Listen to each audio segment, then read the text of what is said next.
Like it or not, the Marvel Cinematic Universe, the DC Extended Universe, pretty much all the TV universes, they can't necessarily adapt the comic books one for one. That just wouldn't make sense, and it wouldn't really work when you think about how those universes are formed. You can't just directly take something you're reading and translate it perfectly over into a different medium. That's not how it works. So naturally, trying to adapt certain elements of comic books into movies has to take on a different approach. And I think the most clear example is probably the most famous one, which would be the Marvel Cinematic Universe. Of course, the X-Men have done this as well, but the MCU really has taken on a completely different approach to how they use the source material.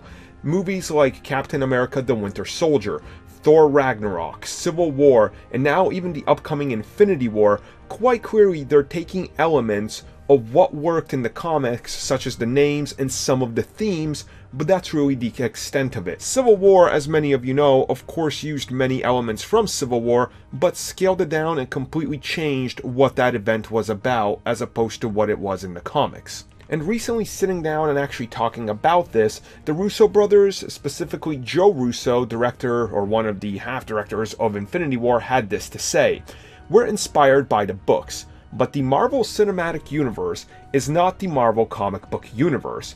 They're different. As a comic book fan, I think it's fun to take elements from the books that I identified with, but if I want a literal interpretation, I'll just read the book."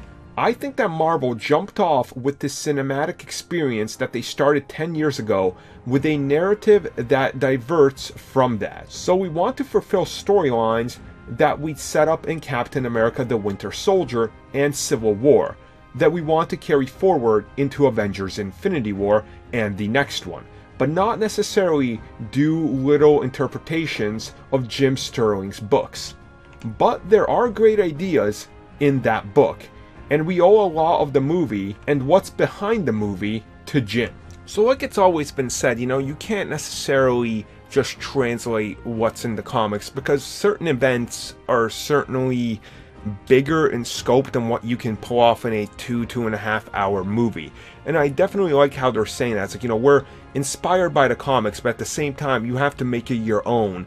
And you can take some elements and translate them well, but in the long run, you have to make sure it fits this medium and fits it well. So everything kind of just makes sense when you really think about what he's saying.